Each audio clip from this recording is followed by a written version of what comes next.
Јас сум и Кристинка Чулак, председател на Комората на овластени архитекти и овластени инженери, по професија дипломиран инженер-архитект. Комората на овластени инженери и овластени архитекти е единствената професионална институција во државата која што ги обединува сите архитекти и сите инженери вклучени во процесот на градба.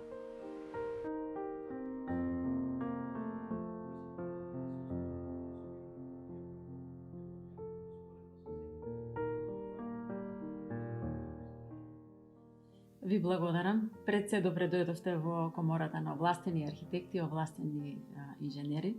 Благодарам за убавите зборови и благодарам за вашата покана за учество на ова ваше интервју. Ако ми дозволите на поставеното прашање, јас би почнала обратно, од крајот. Каква е состојбата во светот и во понапредните земји? Голем е бројот на земји кои што ширум светот, а и на европско тло, веќе одамна ги прифатија предизвиците за изнаоѓање на нови начини и брзо прилагодување на потребите кои што ги наметнуваат динамичките текови во дигиталните трансформацијски процеси кои се случуваат ширум светот. Односно, потребите од прецизно планирање на просторот, потребите од брзо и ефикасно изработување на проектна документација, што побрза реализација на објектите во градежништвото, а уште полесно понатака користење и управување со изградениот капацитет и потенцијал. Така да, примената на оваа BIM технологија, сите пратечки BIM софтверски алатки представуваат единствена интегрирачка алатка кон која што голем број земји од светот веќе пристапија кон нејзина примена. Според моите информации, а користејќи податоци од статии на мои колеги од нашата земја, кои веќе подолго се занимаваат со оваа тема, јас морам во оваа прилика да ги спомнам, како колегите Димитар Петровски, Никола Стрезовски, Трајче Стојанов, наши и ваши соработници, информациите велат дека повеќе од 15 земји на светско ниво веќе длабоко се навлезени со законска регулатива и користење на BIM софтверите. Од прилика толку веќе се во припремна фаза за отпочнување на примена на BIM-от. Тука треба да ги спомниме од оние кои што веќе ги користат како напредните Велика Британија, САД, скандинавските земји Данска, Норвешка, Финска, Австралија, Јапонија, а оние кои што веќе се на прагот за отпочнување со припремана се Аргентина, Франција, Италија, Шпанија. Така да, веќе не е непознатица BIM-от на светско ниво, а многу е поголем бројот на земји кои што веќе се длабоко завлезени во припрема и подготовки и во споставување на стратегија за отпочнување и имплементација на BIM. Што се однесува до состојбите кај нас, на наша територија, во ера на дигитални трансформации веќе не е дискутабилно нивото на информираност на членството и радува фактот што BIM апсолутно не е непознатица во инженерството кај нас. Напротив, се е поголем интересот на нашите колеги, нашите инженери, за негова примена, за обуки во областа на сите алатки и сите можности кои што ги нуди BIM-от. Исто така и радува фактот за веќе повисоко ниво на свесност на сите останати чинители за важноста и значењето за примена на BIM-от, сите оние чинители кои што на поинаков начин се вклучени во градежната индустрија, една од најмоќните индустрии во стопанството. Ако се споредиме со состојбите во регионот кај нас, на балканските простори, состојбите се од прилика слични како кај нас, освен Словенија, ќе издвоиме затоа што кај нив е веќе воведен BIM мандатот и се започнува со практична примена од почеток на 2025 година, но останатите европски, односно балкански земји во делот на југоисточна Европа, секако тука дека се поназад и влијае економскиот фактор, но уште еднаш ќе кажам, радува фактот за интересот и свесноста за потребата од BIM.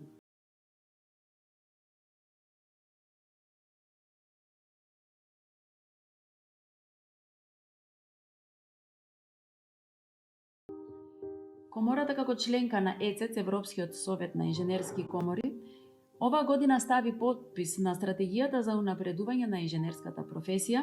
овој пат особено која што е фокусирана за унапредување и состојбите на инженерството општо на европско тло и постигнување на високо процентуална применливост на БИМ. Скапите софтверски алатки и апликации за преоѓање од традиционалниот на современиот начин на работа не е проблем само за нашите инженери, туку тоа е констатација дека е проблем дури и за напредна Европа и токму затоа ова највисоко тело на инженерски совет на инженерски институции се зафати да проба да ги изнајде сите можни начини како да се олесни и да се поевтини пристапот на сите архитекти и инженери до овие софтверски алатки, па дури и изнаоѓање можност да се ослободат од плаќање на дел од овие задолжителни финансиски обврски спрема сите оние кои што ги имаат и ги поседуваат софтверските лиценци. И на крај може би е најважно што она нас како комора ни беше обврска, а треба да ја овозможи, да ја даде можноста нашите архитекти и инженери да го постигнат нивото за наплата на својот труд соодветно, валоризација на својот труд соодветно, да можат да постигнат финансиска способност и слобода и да можат лесно да предат и да ги обезбедат сите овие поскапи дигитални алатки за работа во БИМ. Веќе го донесовме ценовникот за високоградба, во фаза на донесување се и останатите два ценовници за нискоградба и геотехника, документи од кои што се очекува дека со достојна валоризација на инженерскиот труд веќе ќе може да се обезбеди таа финансиска способност на инженерите брзо и лесно да предат кон овие нови дигитални технолошки алатки. Значи, комората како единствена матична организација сакам да нагласам дека се грижи за сите инженери, за сите архитекти вклучени во нејзиниот домен на работа и се вклучува заедно со сите чинители кои што прогресивно делуваат за унапредување на процесите за воведување на БИМ-от во нашата земја.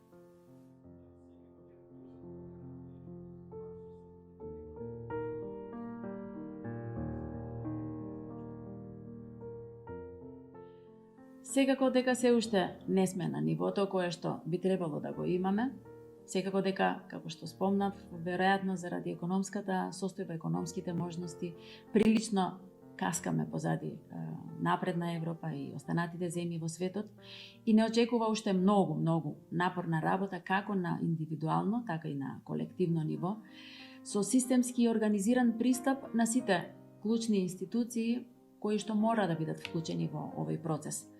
Во таа насока, според искуствата на другите земји, а имајќи во предвид колкава е БИМ зрелоста, нивото значи на познавање на БИМ во нашата земја, треба да се започне со процес на имплементација чекор по чекор, превземајќи чекори кои што полека ќе го воведат не само нашето инженерство во сите овие нови технолошки процеси, туку и за нашето законодавство. Од тука потикнувањето на користењето на БИМ може да започне според нашите видувања овде во комората и наш предлог и како таков беше даден, доколку најнапред се внесе во јавните набавки не задолжително, туку како дополнителен момент за дополнителна евалуација и валоризација на понудените проектни решенија. Значи, сите оние проектни решенија кои што би биле изработени во БИМ, при евалуација да бидат рангирани повеќе отколку оние што би биле сработени на традиционален начин. Тоа е еден од можностите да се отпочне да се започне да се тргне на патот кон воведување на БИМ мандатот. БИМ мандатот е прилично ригорозна мерка за која што исто така има потреба од поголем процес на припрема и подготовка. Така да ние сме спремни со целокупното наше активно работење во комората, преку организирање на сите овие обики, преку организирање на сите информативни сесии, да го објасниме значењето и важноста и придобивките од БИМ-от, не само на нашите архитекти и инженери, туку и на останатите учесници во градбата, особено на инвеститорите, без разлика дали станува збор за приватен или јавен инвеститор. Знаеме дека најголемите инвестиции се случуваат таму каде што државата е инвеститор, туку и за сите останати чинители кои директно учествуваат и партиципираат во законодавството и се клучни да ни помогнат преку прифаќање на овие предлози за план и стратегија да го воведиме бимот како задолжителен. Секако, прво селективно, потоа веројатно линеарно за сите типови на објекти, меѓутоа да почне да биде присутен во нашето работење како задолжителен. Ние во комората почнавме со подготовки за организирање и оформување на BIM секција, водејќи се по примерот на најнапредната земја во нашето обкружување, на Словенија, а тоа е формирање на BIM секција во рамки на работењето на комората. BIM секција која што во начело ќе има пред се задача да припреми план и стратегија во која насока треба да се движиме за отпочнување на овие имплементирачки процеси, но и во тие припремни фази за отпочнување и работа на оваа секција, ние припремаме анкета која ќе биде споделена со широкото членство и преку сондирање на мислењето, осознавање на познавањето конкретно на нашето членство со сите не само типови и алатки за работа во BIM технологијата, туку и придобивките, се надеваме дека ќе добиеме вистински резултати кои што ќе не придвижат на вистинската патека да имаме брзо и ефективно преоѓање во овој правец на работа во таа BIM секција.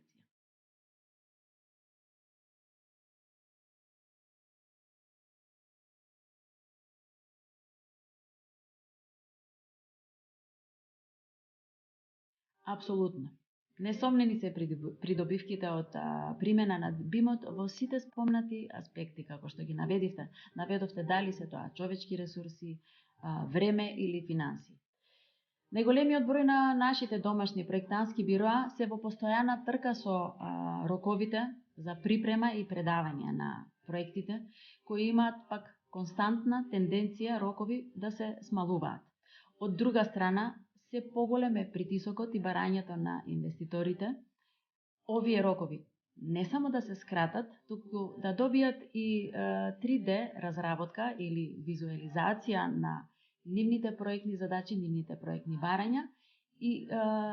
ориентациона цена на чинење на изведба уште кога разговорите се во концепт или станува збор за идеен проект. Проектирањето со BIM, софтверот, може да започне уште во најрана фаза, уште во концептуалната разработка на проектот. Најголемата предност во однос на дводимензионалното цртање, користејќи ги сите CAD техники, е тоа што со користење на BIM софтверите, уште во најрана фаза е возможно согледување на 3D моделот на објектот, негово позиционирање во реалниот контекст, па испитување на неговата интеграција, позиционирање, ориентација, вртење, начинот на позиционирање во однос на инсолација или осветленост на објектот, правење на проба со различни материјали, се до конечно дефинирање на потребите и барањата на инвеститорот. Понатамо со разработка на проектот од идеен па се до основен проект, предноста на BIM во однос на CAD софтверите е брзината. Наспроти досегашната пракса на линиско исцртување кога се работи по леери, па потоа треба да се составуваат, па тек после тоа се дига третата димензија за да може да се согледа волуметријата на објектот, преку работење во BIM моделот во исто време може да работат сите вклучени проектанти во процесот на проектирање, во реално време да ги следат чекорите на секој од нив и секоја промена да се репродуцира паралелно во секој дел од основниот проект. Според мене, а веројатно, и тоа е суштината на најголемата придобивка на BIM софтверите, е минимизирање на грешките при промени кои што постојано се случуваат, се до конечно завршување на проектната документација и затварање на проектната документација пред предавање кон законодавецот за добивање на одобрение, затоа што работејќи на тој модел, како се менува во една фаза, така секоја таа промена се реперкуира во секоја фаза каде што се појавува, дали е во основа, пресеци, фасади, паралелно на тоа на крај и реперкуира и во промена на предмер, автоматски на крај и во промена на цена, вредност на чинење на производот. Детално исцртениот BIM модел овозможува генерирање на предмер, што е исто така многу важно за инвеститорите. Предмер од кој што многу лесно може да се види како проектантот, следејќи ги барањата и инструкциите на инвеститорот, се движи низ процесот на проектирање, дали конечната реализација на проектот ќе заврши во рамки на очекуваната финансиска способност или планираната финансиска способност на инвеститорот. И паралелно со тоа, после изфрлање на една конечна предмер пресметка која што со голема процентна точност би требало на крај да заврши со изведба, ја генерира и брзината на изведба на објектот, на градежот. Не само тоа, не само овие претходно спомнати придобивки, BIM-от овозможува и реализацијата на терен на градбата да се следи паралелно онака како што е испроектирана во основниот проект, онака како што законодавецот ја одобрил,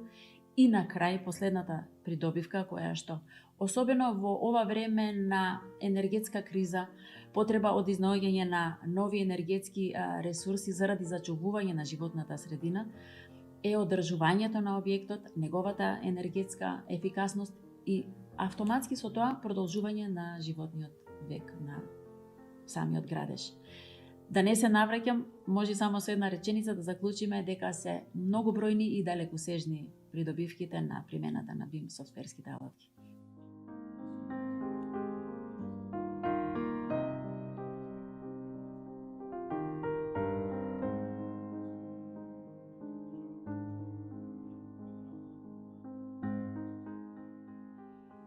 Во право сте. Зелената агенда и моменталните светски трендови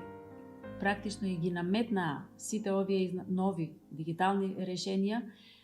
решение кое што за среќа дава опција сите да бидат победници, со вклучување на сите учесници, почнувајќи од инвеститорот, нормално тој е клучниот, понатака учесниците во проектирање, реализација на градбата и на крај секако корисникот, сите се победници или добитници со користење на ова нова софтверска алатка. Не е лесна промената, особено што се јавуваат драматични промени во користење не само од практичен, туку и од финансиски аспект, но никогаш промените низ историјата не биле лесни. Секогаш се покажало дека секоја промена прво наоѓа на отпор, особено на оние луѓе кои што убаво залегнале во својата зона на комфор и тешко име да излезат од таа зона на удобност. Меѓутоа, професијата инженер значи пристапување и постојано почитување на правилото 3L, Long Life Learning. Доживотното учење, особено во инженерството, е елементарен услов за постигнување на високи резултати, држање постојано чекор со светските трендови, држање чекор со она што го побарува денешницата и ова динамично темпо на нашето живење. А доколку сакаме да бидеме во чекор со светската пракса, имплементирањето на BIM-от е нешто што требаше да почне вчера. Да почнеме денес, вчера е веќе касно, без да ги одлагаме сите наши обврски кои што ни ги наметнува ова темпо, да пробаме ние како комора, а тоа веќе подолго време се трудиме, особено тоа беше и заложба на ова ново ракодоводство, да се наметнеме на законодавството, на регулативата, како клучен партнер на законодавецот затоа што, како што спомнав, комората е унитарна институција која што го обединува целокупното инженерство вклучено во градежната индустрија кај нас, да ги создадеме сите услови, припремајќи ги не само нашите инженери за вклучување во овие текови, во овие нови дигитални процеси, туку и сите останати клучни чинители, инвеститорите и нормално законодавецот како клучен партнер. Председателке, ви благодарам пред се за одвоеното време и за сето на што евентуално ви елаборирате. Јас сосем на крајот од ова интервју ќе посекам пред се добро здравје, многу позитивна енергија во исполнување на сите ваши идеи и залози. А круна на вашиот мандат нека биде тоа дека во тој мандат се случиле позитивните промени во сфера на примената на овие технологии и секако продолжете ова можеби во некој од следните мандати, со тоа што секако бенефитот ќе биде огромен, не само како институција или комора која што ги представувате сите инженери во државата, туку и глобално како држава која што има интенција за примена на овие технологии во сфера на градежништвото. Ви благодарам за одвоеното време и се гледаме во некоја следна прилика кога имаме нови информации со што ќе можеме да запознаеме јавност и да се пофалиме со резултатите кои што ги имаме постигнати. Ви благодарам и вас уште еднаш за поканата, ви благодарам за интересот и вашата исто позитивна желба за вклучување во процесите кои што во последно време комората ги форсира и се надевам дека сите заедно наскоро ќе бидеме сведоци и дека наскоро ќе биде заборавена традиционалната постапка за изработка на документацијата, како што неодамна и веќе ја напуштивме и ја заборавивме она пешки постапка за изработување на проекти. Благодарам и вас.